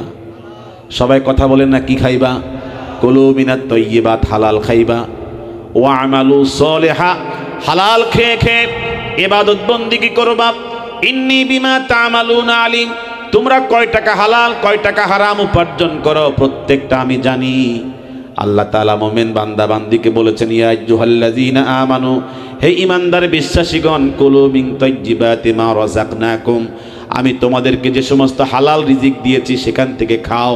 ওয়াশকুরু লিল্লাহ, আমার শুকরিয়া করো। শুকরিয়া করতে হবে কার? এমনও বান্দা বান্দি আছে খাবারের শুরুতে বিসমিল্লাহ পড়ে না, আছে না? নাই? আমরা একটু ডিস্টার্ব কম করেন, এদিকে ডিস্টার্ব হইতেছে। ওয়াশকুরুলিল্লাহ, এবং আল্লাহর শুকরিয়া করবা। কার শুকরিয়া? আল্লাহর শুকরিয়া। ইন কুনতুম ইয়াহু তা'বুদুন, যদি তোমরা সত্যিকার অর্থে আল্লাহর ইবাদত করতে চাও তাহলে হালাল খাইয়া ইবাদত করো, হারাম খাইয়া আমার সামনে আইসো না। কথা কার? সুম্মা যাকারার রাজুলা, নবীজি একজন লোকের কথা উল্লেখ করেছেন। এই লোকটা ইউতিলুস সাফারা, লম্বা লম্বা সফর করত। আশআসা আকবারা, কাপড় চোপড় এত সফর করত যে কাপড় চোপড়ের দিকে তাকাইলেই বোঝা যাইত চুল ছিল এলোমেলো। আমাদের সমাজে এই এলাকায় নাও থাকতে পারে, এমনও লোক আছে তার প্লেট, তার জগ, তার গ্লাস, তার খাট, তার পালং, তার সোফা, তার টাইলস, তার বাথরুম, তার সাল, তার ছাদ, তার সমস্ত জিনিস হারাম। কথা কর না? 24 ঘন্টা হারামের ফিকিরে থাকে। 10 টাকা হালাল কেমনে উপার্জন করবে এই ধান্দা মাথায় নাই। আসেনি কর? এমনও আছে যে তার সমস্ত জিনিসপত্রই হারাম। রাসূলুল্লাহ বলেছেন, যে হারাম খেয়ে বড় হয় তার দোয়া আল্লাহ কেমনে কবুল করবে? এই জন্য কোরআন কারীমে সূরাত তাহা 81 নম্বর আয়াতে আল্লাহ পাক বলেছেন, যারা হারাম উপার্জন করে আল্লাহর গজব 24 ঘন্টা তার ঘরের উপরে পড়ে। কার গজব পড়ে? এটা কি মিথ্যা কথা? আয়াতে কারিমে আল্লাহ পাক বলেছেন, একটু খেয়াল করে শোনেন। কুলু, ও আমার বান্দারা বান্দিরা, খাও মিন তাইয়্যিবাতি মা রাযাকনাকুম, আমি যা তোমাদেরকে হালাল রিজিক দিয়েছি সেখান থেকে খাও। ওয়ালা তাতগাউ ফি, আমার হালাল থেকে এক চুল পরিমাণও হারাম পথের দিকে যাইও না, 1 টাকাও হারাম উপার্জন করো না। যদি হারাম উপার্জন করো ফায়াহিল্লা আলাইকুম গাদাবি, আমার গজব তোমার উপরে পড়তেই থাকবে। কত টাকা? সবাই জোরে বলেন না কার? ফায়াহিল্লা আলাইকুম গাদাবি, আমার গজব তোমাদের উপর পড়তেই থাকবে। আর ওমাইয়া হালিল আলাইহি গাদাবি, যার উপর আমার গজব পড়ে ফাকাদ হাওয়া, সে দুনিয়াতেও ক্ষতিগ্রস্ত, দুনিয়াতেও ধ্বংস, পরকালেও সে ক্ষতিগ্রস্ত। সবচেয়ে বড় আমি অবাক হয়েছি, আমি সূরাতু ফাতিরের 45 নম্বর আয়াত যখন পড়েছি, এর তাফসীর যখন দেখেছি, আমি এত আশ্চর্য হয়েছি। আল্লাহ তাআলা নবীগণ ছাড়া, রসুলগণ ছাড়া যাদেরকে আল্লাহ পাক পছন্দ করেন তাদেরকে আল্লাহ পাক হারাম খাওয়ায় না। কি খাওয়ায় না? আল্লাহ যাদেরকে পছন্দ করেন ওদেরকে হারাম থেকে বাঁচায় রাখেন। যারা হারাম খায় তাদের ব্যাপারে আল্লাহ পাক বলেছেন, লাউ ইউআখিযুল্লাহু নাসা বিমা কাসাবু, এই মানুষেরা যে হারাম উপার্জন করছে, যদি ওদের হারাম উপার্জনের জন্য আমি ওদেরকে পাকড়াও করতাম, শাস্তি প্রয়োগ করতাম, মা তারাকা আলা যহরিহা মিন দাব্বা, একটা প্রাণীও আমার আযাব থেকে বাঁচত না। কথা বলে, যেমনে সে 10 তলা তুলছে, 20 তলা তুলছে, বিশাল ইন্ডাস্ট্রির মালিক হয়েছে, এই ইন্ডাস্ট্রিগুলো, এই 10 তলা 20 তলাগুলো সব আমি ধ্বংস করে তছনছ করে ফেলতাম। আল্লাহ পাক বলেছে, ওয়ালাকি ইউআখিরুহুম ইলা আজালিম মুসাম্মা, আল্লাহ পাক বলেন, তুমি তো 36,000 কোটি টাকা জনগণের মাল, জনগণের সম্পদ লুণ্ঠন করছো, চুরি করছো, আবার দাড়িও কামাও, চুলও কামাও, আবার ভাগতে চেষ্টা করো, আমি মগর তোমাকে ধরায় দিব। কথা কোন ধরায় দিছে না? হে যে সিস্টেমে দাড়ি কামাইছে আর চুল কামাইছে, আমরা যারা সাধারণ মানুষ ভালো গোয়েন্দা ছাড়া তাকে চিনতই না। কথা চিনবনি, কিন্তু আল্লাহ পাক ধরায় দিছে না। এর সাথে একজন অনেক হাই লেভেলের মন্ত্রী ছিল, বড় মন্ত্রী ছিল না, অনেক বড় মন্ত্রী ছিল। তো হে যখন ধরা খাইছে বলতেছে, আমাকে ধরলে হবে নাকি, আমার জন্য তো আরেকজন আছে। কথা কর না হলে হে বাঁচত। এই জন্য মুনাফিক যারা, তারা কি করে না, মানুষকে সাহায্য করতে শেখে না। মোমেন বান্দা যারা, ওরা অন্যকে সাহায্য করতে শেখে। কথা বলেন ঠিক কি না? এই জন্য হারাম উপার্জন করলে আল্লাহ পাক তাকে পাকড়াও করবেই, কোনো সন্দেহ, সে লাঞ্ছিত হবেই, কোনো সন্দেহ। যে সুদ খায়, সমাজে চুরি করে আর বাটপারি করে, এই দুনিয়াতে তার ইজ্জত সম্মান আল্লাহ দিবে না। এটা আল্লাহর সিদ্ধান্ত। কার সিদ্ধান্ত? আল্লাহর সিদ্ধান্ত। যাই হোক, আমি আপনাদের মাঝে এই হাদিসটা বলতেছি। নবীজি বলছেন যে আরবাউন ইজা কুন্না ফিকা, চারটা বৈশিষ্ট্য, চারটা গুণ যদি তোমার ভিতরে থাকে, ফালা আলাইকা মা ফাতাকা মিনাদ দুনিয়া, দুনিয়ার সব তোমার থেকে ছুটে গেলেও, দুনিয়ার সব হারায় গেলেও তুমি গোটা দুনিয়ার মালিকই থাকবা। চারটা গুণ। এক নম্বর হচ্ছে হিফজু আমানাতিন, যদি তুমি আমানতদারিতা শিখো, আমানতদারিতে তোমার ভিতরে থাকে, তোমার দুনিয়ার কিছু না থাকলেও তুমি সমস্ত দুনিয়ার মালিক। এক নম্বর গুণ কি? আমানতদারিতা। আমাদের সমাজে আমানতদারিতা কি বর্তমান কমতেছে না বাড়তেছে? কমতেছে। আমানতদারিতা বলতে নাই বলতেই চলে। দুই নম্বর হচ্ছে সিদকু হাদিসিন, যেই ইমানদার বান্দা বান্দি সত্য কথার উপরে অভ্যস্ত হয়, একটা শব্দ তার জিহ্বা দিয়ে মিথ্যা বের হয় না, জীবন দিয়ে ফেললেও মিথ্যা বের হয় না। এই কোয়ালিটি যার ভিতরে আছে, হুজুর বলেছেন দুনিয়ার সব না থাকলেও তুমি গোটা দুনিয়ারই মালিক। তিন নম্বর হচ্ছে হুসনু খালিকাতিন, যার চরিত্র ভালো, যার আদর্শ ভালো। তিন নম্বর। চার নম্বর হচ্ছে ইফাতুন ফি তুবাতিন, যার উপার্জন ভালো, উপার্জন হালাল, যে হালাল উপার্জন করে, কাঁচামরিচ দিয়ে হোক আর ভর্তা দিয়ে হোক, তার ঘরে প্রতিদিন হালাল খায়, সেই সবচেয়ে বড় ধনী। কথা কন, সে সবচেয়ে বেশি কি ধনী। এই জন্য নবীজি বলেছেন, এটা ইমাম তিরমিজি বর্ণনা করেছেন, সালাসাতুন, তিনটা বস্তু, ইজা কুন্না ফিহিম, যদি এই তিনটা জিনিস কোনো ব্যক্তির মধ্যে থাকে, ফালা ইউকাল্লিমুহুমুল্লাহু ইয়াউমাল কিয়ামা, এই তিনটা বৈশিষ্ট্য যার মধ্যে থাকবে, এই তিনটা বদগুণ যার মধ্যে থাকবে, আল্লাহ তাআলা হাসরের মাঠে তার সাথে কথা বলবেন না, এবং তার দিকে নজর করবেন না, এবং তাকে পবিত্র করবেন না, এবং তাকে জাহান্নামে প্রবেশ করাবেন। তিনটা গুণ, মানে তিনটা বদগুণ। এক নম্বর হচ্ছে আল মুসবিলু ইজারাহু, যে কি করে, তার টাকনুর নিচে কাপড় পরে। টাকনুর নিচে কি পরে? কাপড় পরে। এই লোকের দিকে আল্লাহ পাক তাকাবেন না, তার সাথে কথা বলবেন না, এবং তাকে জাহান্নামে ঢুকাবেন, এবং তাকে আল্লাহ পাক পবিত্র করবেন না। এক নম্বর হচ্ছে আল মুসবিলু ইজারাহু, যে টাকনুর নিচে কাপড় পরে। আমাদের সমাজে আমাদের অনেকেই দেখা যায় টাকনুর নিচে কাপড় পরে। আচ্ছা, টাকনুর নিচে কাপড় পরলে কি বেতন বাড়ে, ব্যবসা বাড়ে? কেউ বেতন দেয় আপনাকে? ফাও আর কি, এমনিতে পরে আর কি, মনে করে যে টাকনুর নিচে পড়লে তার সম্মান অনেক বেশি হয়, অনেক ফজিলত বাড়ে। না, আমার নবীর সুন্নতের খেলাফ। এই কাজ করলে আল্লাহ পাক তার সাথে হাসরের মাঠে কথা বলবেন না, নজর করবেন না, তাকে পবিত্র করবেন না, এবং তাকে জাহান্নামে ঢুকাবেন। অপরাধ ছোট, কিন্তু শাস্তি কি অনেক। দুই নম্বর হচ্ছে ওয়াল মান্নানু আতাআহু, যে কাউকে কিছু দান করে আবার খুঁটা দেয়। এমনও লোক আছে না, কিছু খাওয়ায়া বলে কি, আমার খাইয়ে তো বাচ্চা রইছ, আমার খাইয়ে তো কি বাচ্চা রইছ। এই যে কথাগুলো বলে, আল্লাহ পাক খুব কষ্ট পান। এজন্য আল মান্নানু আতাআহু, যে দান করে খুঁটা দেয়, আল্লাহ পাক তার সাথে কথা বলবেন না, তাকে পবিত্র করবেন না, তাকে আল্লাহ পাক জাহান্নামে প্রবেশ করাবেন। তিন নম্বর হচ্ছে ওয়াল মুনাফিকু সিলআতাহু ফিত তিজারাতে, যে দুই নম্বরই ব্যবসা করে। কয় নম্বরই? দুই নম্বর ব্যবসা করে। এরকম দুই নম্বর ব্যবসায়ী আছে না নাই? কথা বলেন না, আছে না নাই? বলছিলাম আমি বেশিক্ষণ কথা বলে বিরক্তর কারণ হব না। আমি আপনাদের সামনে এখন যে কথা বলবো, একদিন জুনায়েদ বাগদাদি তিনি বয়ানের মধ্যে বলেছিলেন, কারা কারা হালাল খান, এই মুহূর্তে আমার সামনে হাত তোলেন। না, আপনাদেরকে না, জুনায়েদ বাগদাদি এই কথা বলছিলেন বয়ানের ভিতরে, সাথে সাথে উপস্থিত সকলেই হাত তুলেছে। এখন যদি আমাদের কাউকে বলা হয় কারা কারা হালাল খান, 3 দিন লাগবে হালাল খায় নাকি হারাম খায় এটা চূড়ান্ত করতে। কথা কোন না, নিজেকে হালাল খায় নাকি হারাম খায় নিজেও জানে না। এরকম আমাদের মধ্যে আছে না নাই?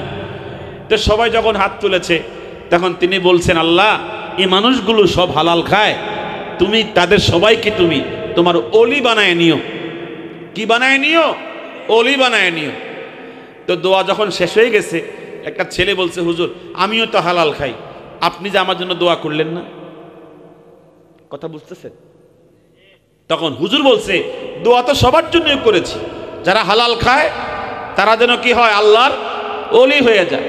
তখন ছেলে মুস্কি এসে বলতেছে, হুজুর, আমি তো আপনার কাছে ওলি হওয়ার জন্য আসি নাই, হালাল খাইলে যে ওলি হয় এটা আমি জানি, দোয়া লাগে না। কথা কম। হালাল খাইলে কি হওয়া যায়? ওলি হওয়া যায়, এটা আমি জানি। দোয়া লাগে না। আমি আপনার কাছে আসছি একটা বিশেষ আলাদা একটা দোয়া নেওয়ার জন্য। আমার মা জানে আপনি আল্লাহর ওলি জুনায়েদ বাগদাদি। তো হুজুর বলছে তুমি কি দোয়ার জন্য আসছো? সবার সামনে বললে আমাকে শরম দিবে, আমি একলা বলতে হবে। তো ঠিক আছে, একলা বইল। বয়ান যখন শেষ, হুজুর তাকে ডাকছে, তুমি কি দোয়ার জন্য আসছো? ছেলে তখন বলে, মা আমাকে পাঠাইছে আমনে থেকে খাস দোয়া নেওয়ার জন্য।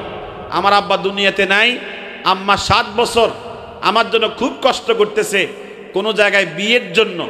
আমারে কেউই কি করে না, চয়েস করে না। আমার কি নাই, মাল নাই, ফকিরের ঘরের সন্তান হওয়ার কারণে, গরিব মানুষ হওয়ার কারণে আমার আম্মা খুব কষ্ট হচ্ছে। আপনি একটু দোয়া করে দেন যেন তাড়াতাড়ি একটা ভালো জায়গাতে আমার কি হয়, বিবাহ শাদীটা হয়ে যায়। হুজুর তখন বলছে, ও এটা তো সাধারণ বিষয়, তোমার নামাজ ঠিক আছে? নামাজ? হুজুর জামাত ছুটে না, জামাতেই নামাজ পড়ি। তো তোর নামাজও ঠিক আছে, খাবারও হালাল, তো বিয়ে হবে না কেন? তোমার নিয়তে কোনো গন্ডগোল আছে? কোন নিয়তে কোনো গন্ডগোল নাই, নিয়ত ফ্রেশ। নিয়ত কি? তখন হুজুর বলতেছে, নিয়ত যদি ফ্রেশ থাকে তো আল্লাহ পাক তোমাকে দিবে অবশ্যই। ইন্নামাল আমালু বিন্নিয়াত। ছেলে তখন বলে, হুজুর এই যে ইন্নামাল আমালু বিন্নিয়াত এটা বলছেন, এটা কি? এটা হাদিস। কোন জায়গার হাদিস? বুখারী শরীফের 1 নম্বর। কথা কন না, কয় নম্বর? 1 নম্বর হাদিস। ঠিক আছে হুজুর, আপনি যেমনে কইছেন আমার নিয়ত তো কোনো রকমের ভেজাল নাই। আর হাদিসও যেহেতু বুখারী শরীফের, আমার ইয়াকিন হইছে দোয়া আর মিস হবে না। দোয়া আমার, খাবারও ঠিক আছে, নামাজও ঠিক আছে। যার নামাজ ঠিক তার চরিত্র ঠিক। ইন্নাস সালাতা তানহা আনিল ফাহশাই ওয়াল মুনকার। কথাটা কার? যে পাক্কা নামাজি, সঠিক নামাজি, সহি নামাজি, তার চরিত্র কি থাকে? আল্লাহ হেফাজতে রাখে। ঠিক নেই? তো হুজুর যখন বলছে, তো তোমার যখন মনে যখন কি হইছে, বিশ্বাস তৈরি হইছে, আমার দোয়াটা কবুল হইছে, ঠিক আছে আমি আল্লাহর কাছে বলতেছি, আল্লাহ তাড়াতাড়ি একটা ভালো জায়গায় তার জন্য বন্দোবস্ত করে দাও। তো ছেলে বলতেছে, হুজুর তো ঠিক আছে, আপনি যখন দোয়া করছেন আরেকটা দোয়া করে দেন আমার জন্য, আমি যেন আমনের মতো আল্লাহওয়ালা হতে পারি।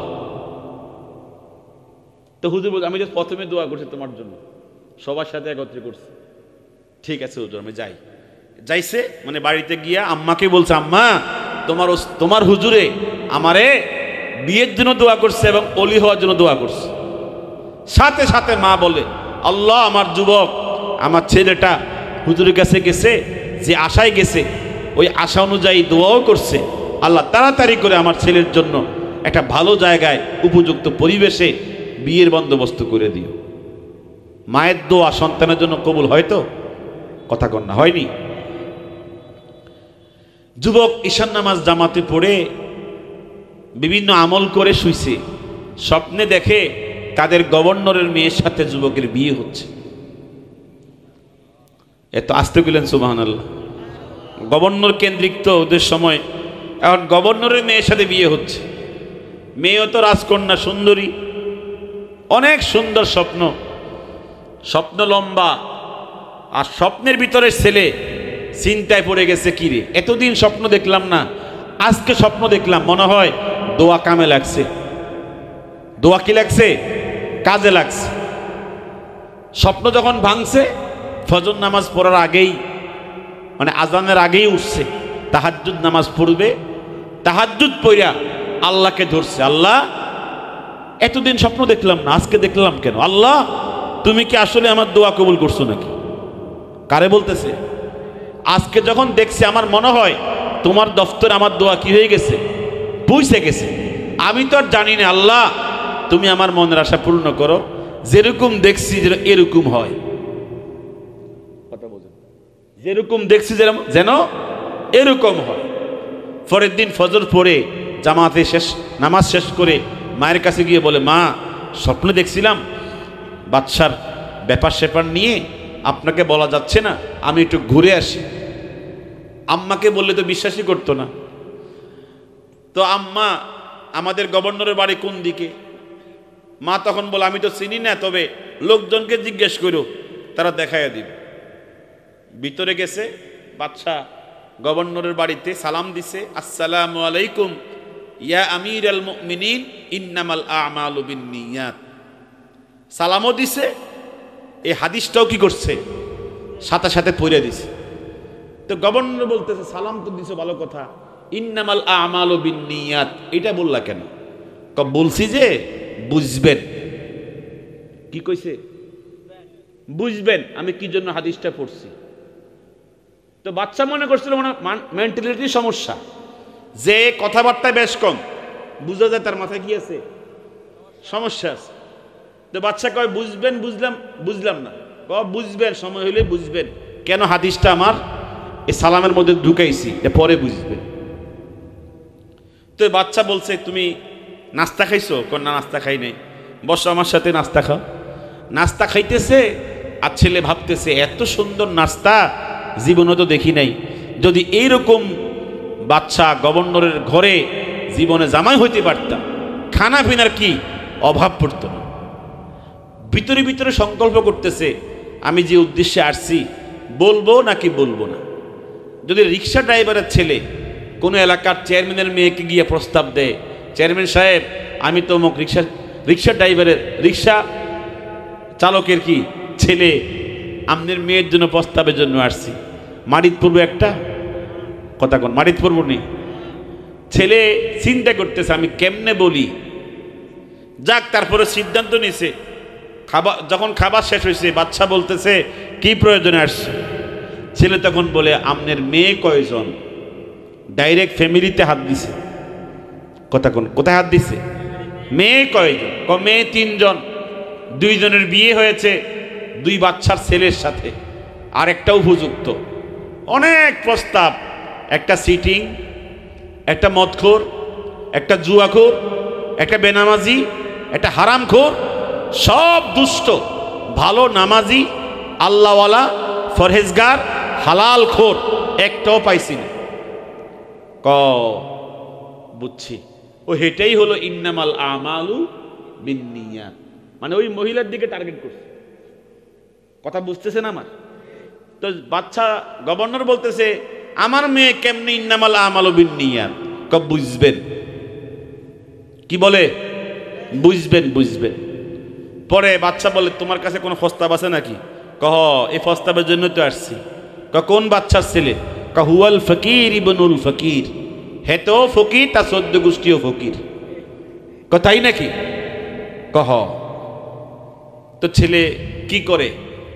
তার উপার্জন হালাল, লাকড়ি সংগ্রহ করে জঙ্গলে জঙ্গলে, বিকেলবেলা কি করে বিক্রি করে, এগুলো যা হয় এগুলো দিয়ে তার মা, তার ফ্যামিলি এগুলো দিয়ে চলে। তবে বাবা নাই, নামাজ পড়েনি। নামাজ 5 ওয়াক্ত, জামাত ছোটে না। ছেলে নিয়ে আসো না কেন? নিয়ে আসবো কেমন? আমি তো নিজেই, আমি তো কি নিজেই। তুমি?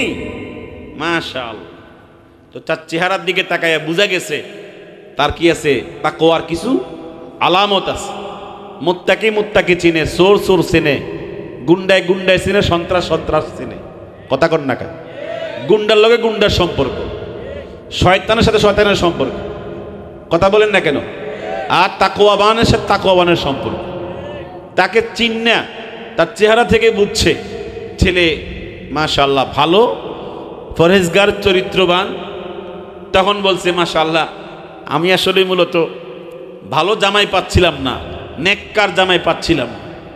যদি কোনো মেয়ের জন্য প্রস্তাব আসে বর্তমান সমাজে, তখন মেয়ের বাবা প্রথম যে শব্দ উচ্চারণ করে, ছেলে কি করে? কথা প্রথম শব্দ কি? ছেলে। তো উচ্চারণ করার পরে উচিত জবাব হবে ছেলে হাঁটে। উত্তর কি হবে? ছেলে খোঁড়া না, ছেলে কি না খোঁড়া না, ল্যাংড়া না, ছেলে হাঁটতে পারে, এটা উত্তর দেওয়া উচিত। মানে মেয়ের বাপ শুনতে চায় ছেলের কয় টাকা ব্যাংকে আছে, কয় তালা বাড়ি আছে, এটা শুনতে চায়। কথা কর না। অথচ মেয়ের বাবা শুনতে চায় না তার দিন আছে কিনা, নামাজ আছে কিনা, চরিত্র আছে কিনা এই কথা শুনতে চায় না। এই জন্য আল্লাহ ওই ঘরে যখন ঢুকাইয়া দেন আগুনটাকে, মৃত্যু পর্যন্ত এই আগুনে জ্বলতেই থাকে। এইভাবে যখন মেয়ের বাবার কাছে প্রস্তাব আসে অমুক ছেলের জন্য, ছেলে কি করে? আবার ছেলের বাবার কাছে যখন প্রস্তাব আসে অমুক মেয়ের জন্য, উত্তর কি? মেয়ে কি করে? আরে মেয়ে বাতরা দে। মেয়ে কি করে? বাতরা দে। আর কি করবো? ডেক মাঝে। বেশি শিক্ষিত, কলেজে অধ্যাপনা করে। কোথায় অধ্যাপনা করে? ব্যাংকে চাকরি করে। ওটাকে বিয়ে করায়া ঘরে নিয়ে আসছে, শ্বশুর শাশুড়ি একদিনও দেখে না। কলেজে কলেজে আর ব্যাংকে আর ব্যাংকে, কথা কন না? বাচ্চা জন্ম নেওয়ার পরে এই বাচ্চার সেবার জন্য সময় পায় না, কলেজে আর কলেজে আর ব্যাংকে আর ব্যাংকে। এই বাচ্চাগুলো মা পায় না, যত্ন পায় না। এই কি জিন্দিগি আমি বুঝি না, এটা কোন ধরনের জিন্দিগি? স্বামী থাকে ওই আপনার উত্তরবঙ্গে, স্ত্রী থাকে দক্ষিণবঙ্গে। এত শিক্ষিত, স্বামীর সাথে স্ত্রী একত্র হইতে পারে না। দরকার নেই এত শিক্ষিত হওয়া, কথা বলেন না কেন? শিক্ষিত দরকার আছে, তবে দিনদারি শিক্ষা। কি কন? দিনদারি শিক্ষা। বলতেছিলাম, ছেলে যখন এই প্রস্তাব দিছে, বাচ্চা রাজি হয়ে গেছে। আলহামদুলিল্লাহ, তোমার মতো জামাই আমার খুব দরকার ছিল। ঠিক আছে, আমার মেয়ে তো তোমার ফুলুস কম, ফুলুস বুঝেননি, মাল কম। মেয়েরে আমি বলবো আমি বিশাল সম্পদ তাকে দিয়ে দেব, তখন সে বড়লোক হয়ে যাবে, তার কোনো সমস্যা হবে না, তোমার কোনো সমস্যা হবে না। তো যাওয়ার সময় মুসাফা করতেছে, বাচ্চা একটু হাত বাড়ায় দেন, ইয়াগফিরুল্লাহু লানা ওয়া লাকুম। এ দোয়া না পড়ে ছেলে পড়ছে ইন্নামাল আমালু বিন্নিয়াত। বাচ্চা কো কি এখানেও এই হাদিস বুঝবেন? কি কয়? বুঝবেন কেন হাদিসটা বারবার পড়তেছি? এখনো টের পাইছেন না তো? পরের দিন বাচ্চা বলতেছে, আগামীকালকে তুমি আইসো, আমার মেয়ে কি রাজি নাকি না রাজি আমি আজকে শুনবো, কালকে তোমাকে জানাবো। তো বাচ্চা গিয়ে বলতেছে, মেয়ে 19 জন ছেলে তো সব বাচ্চার ছেলে প্রস্তাব দিছে, সিটিং, বাটপার, জেনাখোর, বেনামাজি, বহু রকমের চরিত্রে খারাপ চরিত্রবান, ভালো একটা জামাই পাইছি না, আজকে পাইছি। তুমি কোন বাচ্চার ছেলে? আরে বাচ্চার ছেলে না, চরিত্র থাকলে পয়সা নাই, পয়সা থাকলে চরিত্র নাই, কথা কন না?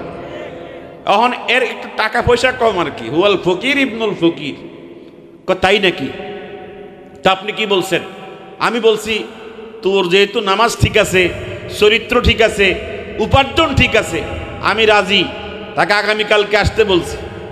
তো মেয়ে তখন সালাকি করে বলতেছে, বাবা আপনি যখন রাজি আমিও রাজি, কথা বলেন। এখন বর্তমান মেয়েরা বলে, আপনি কি বুঝবেন?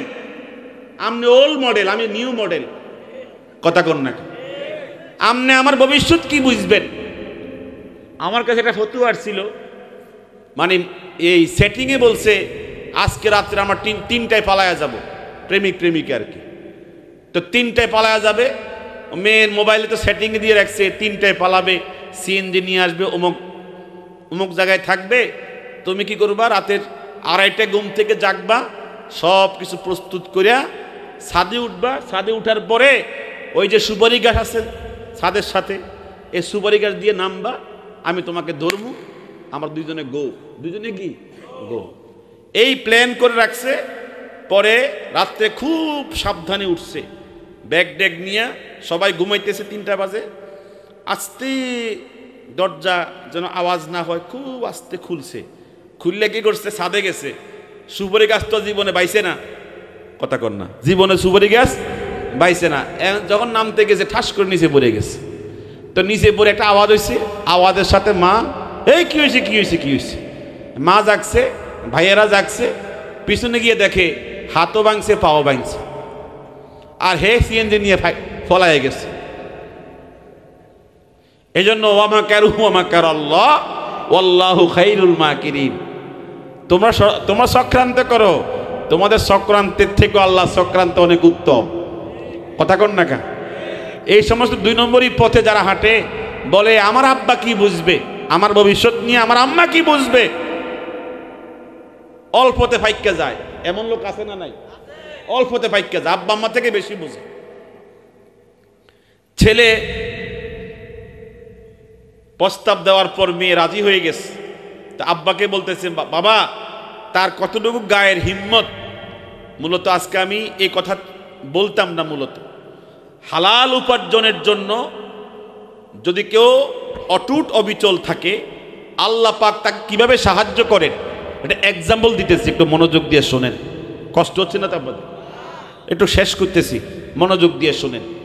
ছেলে এই প্রস্তাবের পর মেয়ে বলছে, বাবা ওই ছেলের কতটুকু হিম্মত আছে, সাহস আছে, এটা পরীক্ষা নেওয়া লাগে। আপনি কালকে যখন আসবে বলবেন আমি তাকে পছন্দ করি এবং তার সাথে আমার বিয়ে হবে, কোনো আপত্তি নেই, তবে একটা কাজ তাকে করতে হবে। কি কাজ করতে হবে? আমার দাদা একটা আংটি হারাইছিল নদীর মধ্যে, আপনি অনেক খুঁজছেন, ডুবুরি দিয়েও খুঁজছেন, ডুবুরিও হারাই গেছে, মগর আপনি আংটি খুঁজে পান নাই। যদি এই ছেলেটা 7 দিনের ভিতরে ওই আমার দাদার হারানো আংটিটা আমার হাতে পৌঁছাইতে পারে, তাহলে আমি তার সাথে বিবাহ বসতে। আচ্ছা, এই যে শর্ত দিছে, মূলত মেয়ে আসলে রাজি। কথা বোঝেন নাই? রাজি মানে সিস্টেমে যেন কি না হয়, বিয়েটা না হয়। তো বাচ্চা বলতেছে, মাশাআল্লাহ তুমি যে সিস্টেমে বলছো, জিন্দিগিতে আংটিও পাইতো না আর তোমার নাগালও পাইতো না, এরই তোমার শর্ত। বাবা ঠিক আছে, আপনি দেখেন না চেষ্টা করে।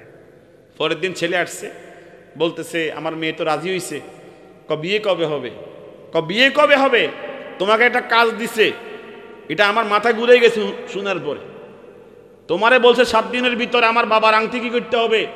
নদীর ভিতর থেকে উদ্ধার করে তার হাতে পৌঁছাইতে হবে। ছেলে তখন শোনার পরে বলে, এটা ব্যাপার হইল? কি হইল? এ কি ব্যাপার হইল? আংটি কি মাছের খাবার? কথা কেন? আংটি কি মাছে খায়? কি কাকড়ায় খায়? তো ছেলে বলতেছে আংটি তো মাছের খাবার না, এটা পানিতে পড়ছে, পানিতে পড়ে রয়েছে, ওখান থেকে নিয়ে আসলে তো হয়। তো বাচ্চাকে হনো নিয়ে আসলে হয় না, বহু ডুবুরি আমি হারাই ফেলছি, মগর আংটি উদ্ধার করতে পারছি না। কামনে তো ইন্নামাল আমালু বিন্নিয়ত সবকের মধ্যে নাই। আমি যে সবকে আছি আমি হে সবকের মধ্যে নাই। এই তিনি দালবান উরাশিহুন নাহারা, একটা বালতি দেন। কি দেন? তো বাচ্চাকে তুই বালতি দিয়ে করবি কি? নদী হিচ চালাম, জীবনে যা আছে আর তুই নদী হিচবি। আমি তোর হাফ মেন্টাল মনে করতাম, তোর কথাবার্তা বেশ কম মনে করতাম। এখন তুই যে কথা বলছ, তুই তো হাফ না, তুই ফুল।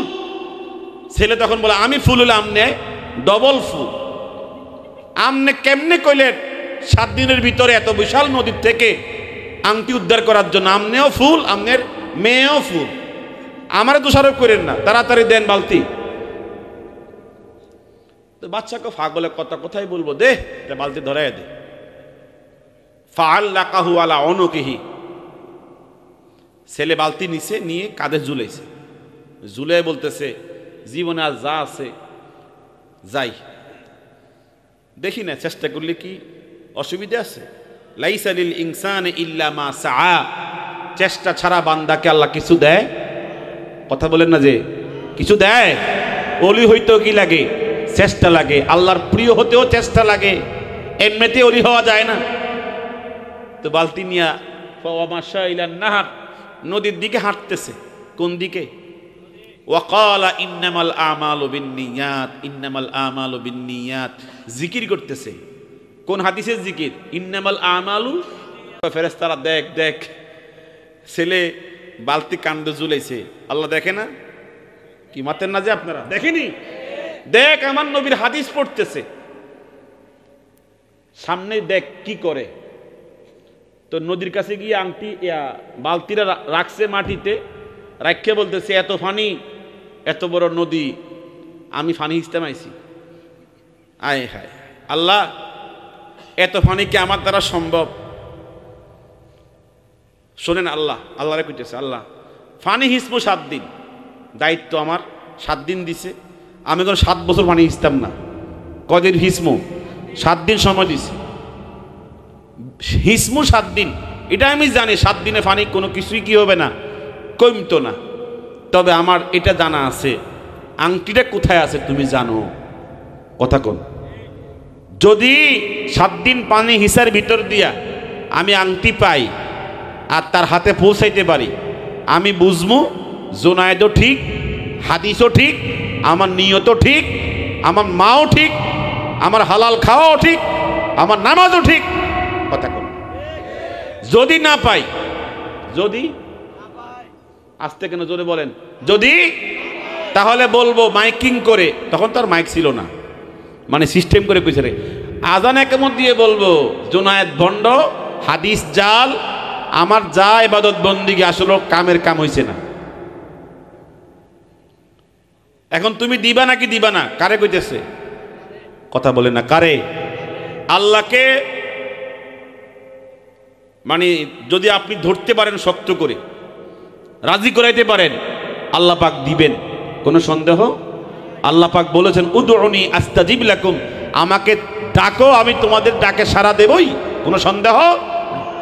যাই হোক, ছেলে একাধারে পানি হিসতেছে, রসাহাল মা আ বেকৌলিহি ইন্নামাল আমালু বিন্নিয়াত, সে পানি হিসে, হাদিসের উচ্চারণ মুখে মুখে, মারহাবা কইতেন না আপনারা? পানি হিসতেছে, হাদিসের উচ্চারণ মুখে মুখে। আল্লাহ পাক দেখতেছে, দেখছুনি কি সুন্দর আমার নবীর হাদিসের জিকির করে আর পানি হিসে। আর আমাদের গ্রামগঞ্জে পানি হিসে হেইও কইয়া, হেইও, কথা কন না, কেমনে হিসে? হেইও। ঘুমাইতেছেন নাকি আপনারা? আপনার এলাকায় আসলে ওয়াজ করতে আমার কষ্ট লাগে, কারণ আপনারা মাতেন কম। কুমিল্লা হেদিকে ওয়াজ করলে খুবই লাফালাফি করে। আসেন তো সবাই? বালিশ লাগবো নাকি আপনাদের? আল্লাহ যেন সজাগ রাখেন, দোয়া হয়ে যাবে ইনশাআল্লাহ। আমি মূলতই এখনো আমি মানসিকভাবে পরিপূর্ণ প্রস্তুত না বয়ানের জন্য, আলোচনার জগতে নিজেকে এখনো ফিট আমি মনে করি না। অনেক ঝড় তুফান যাচ্ছে এখনো। দোয়া চাই শুধুমাত্র আপনাদের কাছে, যেন আমি স্বাভাবিক হতে পারি। আল্লাহ যেন আমাকে স্বাভাবিক করে দেন। সবাই দোয়া করতেন না? আমিন বলেন একটু। মাশাআল্লাহ। তো ছেলে কি করছে? পানি হিসতেছে, 7 ঘন্টায় পানি হিচ্ছে একাধারে, এশকো জজবা।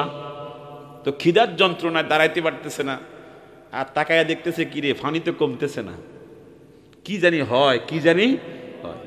তো বাচ্চার কাছে গিয়ে বলতেছে, বাচ্চা খাবার দিবেন না? খাবার কলঙ্গর খানা থেকে খেয়ে আসো। আর মস্কারি করে, কিও পানির খবর কি? কয় ইন্নামাল আমালু বিন্নিয়াত, সবক চলতেছে, বুঝবেন। কি কয়? বুঝবেন।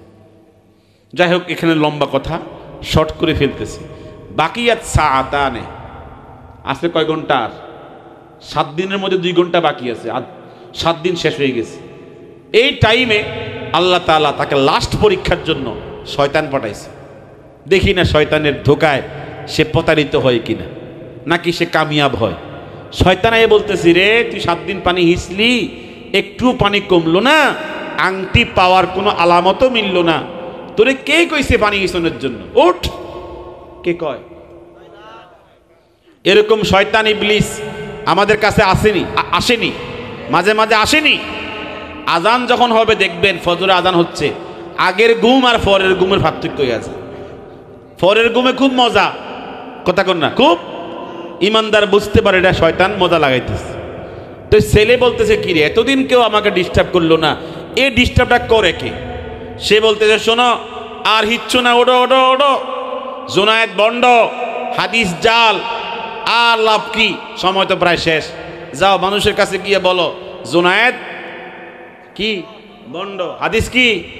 বানোয়াট, মৌজু হাদিস। ছেলে কহ হাদিস মৌজু, তুই শয়তান। কথা কোন? তুই কি? তুই শয়তান। লা হাওলা ওয়ালা কুওয়াতা ইল্লা বিল্লাহ। এক অস্ত্র দিয়া খুন করে লেছে, এক অস্ত্রে কি? শয়তান মার্ডার। এটা কিসের অস্ত্র? শয়তানের ক্ষেপণাস্ত্র।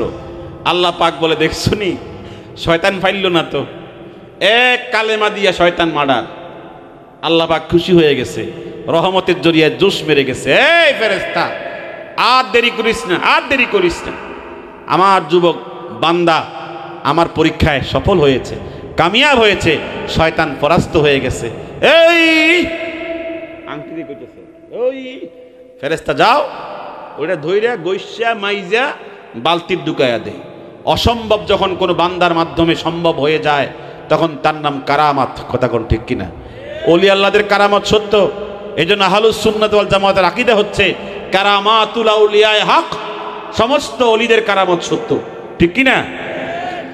এখন ফরশাহাল মা সুরআতান সুরআতান, পানি হিসতেছে তাড়াতাড়ি করে, সময় কমে গেছে তো খুব দ্রুত করতেছে। এর ফাঁকি দিয়েই আংটি ঢুকছে বালতি থেকে গেছে উপরে, পূর্ণিমার চাঁদ জ্বলতেছে, আংটি ঝিকঝিক ঝিকঝিক করতেছে। মাশাআল্লাহ কয় না? আর আংটি হাতে নিয়া সুমা খাইতেছে। পাইয়া গেছি তো, বাচ্চার মেয়ের জামাই হয়ে গেছি তো, আংটি সুমা খাইতেছে। আচ্ছা, আংটি কি সুমা খাওয়ার জিনিস? এখন খাচ্ছে কেন? আবেগে, উচ্ছ্বাসে। একদিন আমি ঢাকায় রওনা দিয়েছিলাম বাসে করে, আমার পাশে একটা ছেলে বসছে, ইয়ং, 22-23 বছর আনুমানিক হবে। তো লাকসাম জংশন থেকে আমার বাস যখন ছেড়েছে, কয়েক মিনিট পরে দেখি এই মোবাইলের মধ্যে, মানে তার ডান পকেটে মোবাইলের মধ্যে দ্রিম দ্রিম করতেছে। দ্রিম দ্রিম বোঝেনি, মানে কাঁপতেছে, ভাইব্রেশন। তো সিপা ফ্যান, ওই জিঞ্জির ফ্যান যেটা সিপাটা আর কি। তো মোবাইল খুব কষ্ট করে বের করছে, বের করে দেখতেছে কে ফোন দিছে। আমি তার দিকে নজর করে দেখি যে আঁখি। কে ফোন দিছে? আঁখিকে রিসিভ করছে, করে বলতেছে গত রাত্রে আমি ঘুমাতেও পারি নাই, খেতেও পারি নাই, আমি বেশি দিন বাঁচবো না। সে বেশি দিন, কথা কোন বেশি দিন? তো ভিতরে তার দুঃখ কম না বেশি? অনেক দুঃখ। তো ওই মহিলা তাকে খুশি করার জন্য মনে কি যেন বলছে, বাইজবা বাইজবা, আমি তো তোমার পাশে আছি, মানে এমন কথাই বলছে, আমি তো শুনতেছি না। পরে সে খিলখিল করে হাসে দিছে, হাসে দিয়ে এই মোবাইলটা চুমা খাইতে আছে। আমি ভাবলাম যে আমি হুজুর না মুজুর, আয় হায় আমার সামনে এই কাণ্ড। এতগুলো মানুষ বাসের ভিতর দিনের বেলাতে, আশ্চর্য বিষয়। পরে ভাবলাম ছেলে মনে হয় আরো কিছু কথা বলবে, কিছু কথা বাকি আছে। 17 মিনিট বলছে।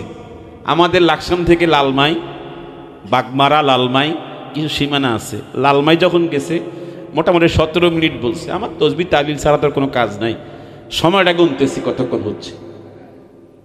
এটাও একটা ওয়াজ হইতেছে এখন, কথা কোন এটা ওয়াজ না, এটাও শিক্ষা নাকি শিক্ষা না?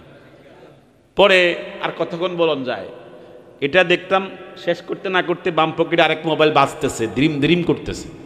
ওটা বের করে দেখে যে মারিয়াম।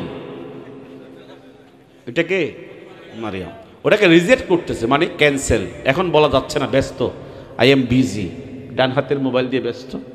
তো অনেকক্ষণ যখন কাটতেছে, অত মানে হুঁশ নাই, পাচ্ছে না প্রেমিককে, পাচ্ছে না।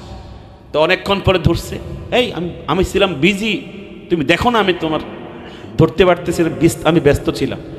এই মেয়ে, সেকেন্ড মেয়ে যদি জানতো সে কোন কাজে বিজি ছিল, ফোন করতো? কথা কোনা ফোন করতো? যাই হোক, ধরছে, ধরে বলতেছে আমি কিন্তু গতকাল ঘুমাতেও পারি নাই, খেতেও পারি নাই, আমি বাঁচবো না। একই কথা, কত নম্বর বাটপার, হেরেও এ কথা বলতেছে। এই বিস্ত্রী, স্বামী স্ত্রী এত কথা বলে না। 22 মিনিট আমাদের এলাকায় চান্দিনা একটা জায়গা, চান্দিনা দাউদকান্দির আগে, ওই পর্যন্ত সে কথাই বলতেছে। কথা যখন শেষ, ছোট কম্পিউটার চিনেননি, ল্যাপটপ ব্যাগের ভিতর থেকে বের করে এখানে রাখছে, রাইখা এক গুছা তার, এটা একটা মেশিনের ভিতরে আর দুই কানের ভিতরে, ভিতর বোঝেন তো, মানে ঢুকেছে, ঢুকে আমার ঠেলে, আমার কি করে ঠেলে। ভাবলাম মানে জায়গার দরকার তার বেশি, তা আমি একটু পাশে গিয়া তাকে জায়গা দিয়ে দিলাম, একটু সুন্দর করে বসুক না, অসুবিধা কি, বেচারা একটু আরাম করুক না। তো দেখলাম যে পিছনের দিকে মাথা দিয়া এভাবে হেলান দিয়া শুইছে। তো তার কান আর আমার কান পাশাপাশি, তো আমার কানে আওয়াজ আসতেছে দ্রিম দ্রাক্কা দ্রিম দ্রিম, এরকম একটা আওয়াজ আমার কানে ভাসতেছে। আমি তখন ভাবলাম সে একটা মজাই পাইতেছে বালাই। তো কতক্ষণ মজা নিতেছে, এর মধ্য দিয়ে 5-7 মিনিট যাইতে না যাইতেই সেরকম নাচের তাল শুরু হয়েছে। নাচের কি তাল বোঝেন তো, মানে একটু ডেউ খেলতেছে। আমি তখন ভাবলাম মজা পাই সে আর ঠেলা খাই আমি। দিলাম তাকে গুতে, এই মিয়া মজা পাও তুমি, ঠেলো আমারে, কারণটা কি? হুজুর মানে আমি ঠেলা দেওয়ার পরে বুঝছে যে আমি এক বান্দা তার পাশে। এমনও ছেলে আছে সামনে একজন হুজুর গেছে না চাচা গেছে না একজন মুরব্বী গেছে, তার দুনিয়াতে সে কি আছে না গেছে খবরে নেই, শুধু টানে আর টানে, মারে আর মারে। কথা কর না, কেউ পাবজি মারে, কেউ ফ্রি ফায়ার মারে, কেউ ফেসবুক মারে। আল্লাহ এই রোগ থেকে আমাদের যুবকদেরকে হেফাজত করুন। যে এই রোগে আক্রান্ত হয়েছে তার আব্বা আম্মা কি কষ্টের মধ্যে আছে, একটু বুক চিল্লে বুঝতে ব্যথাটা কেমন তার আব্বা আম্মার বুকে। কথা কন না কা? কিন্তু কে কার দুঃখ বুঝবে, কে কার কষ্ট বুঝবে? আল্লাহ আমার যুব সমাজকে হেফাজত করেন, একটা আমিন বলেন।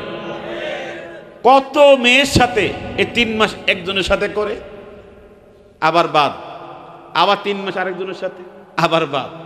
এই সমস্ত ডাক্তারি চিকিৎসা আমার কাছে, যেহেতু আমি 21 বছর ফতুয়া বোর্ডের চেয়ারম্যান, আমি জানি তো অনেক তালাকের ফতুয়া, ঘর ভাঙ্গার ফতুয়া আমাদের কাছে।